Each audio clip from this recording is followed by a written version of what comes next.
हरा हरा महादेव मैया पार्वती भवानी की जय। बारा निका लागे हमरा गुरु के चारा चावा, मन करे रोजो रोजो जाईती हो।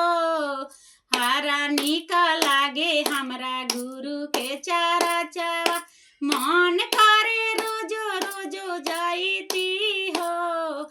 हम हाई गुरु जी के चरण के धूलिया, गुरु हमरा सिरावा के पगिया हो। हम हाई गुरु जी के चरण के धूलिया, गुरु हमरा सिरावा के पगिया हो। बारा निक लागे हमरा गुरु के चरचवा, मन करे रोजो रोजो जाईती हो।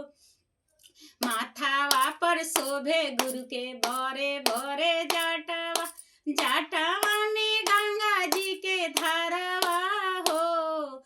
लीलारा पर शोभे गुरु के दूजा के चंदनावा, कानावा में बिछी के कुंडलवा हो।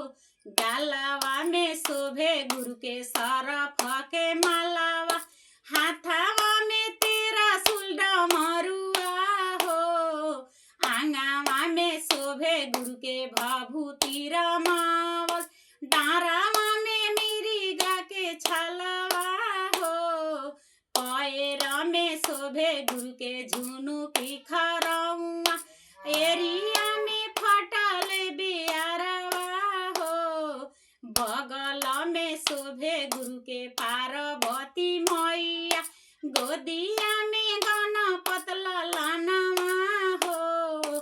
बारा निक लागे हमरा गुरु के चरचवा, मन करे रोजो रोजो जाईती हो। हम हाई गुरु जी के चरण के धूलिया, गुरु हमरा सिरावा के पगिया हो। हर हर महादेव।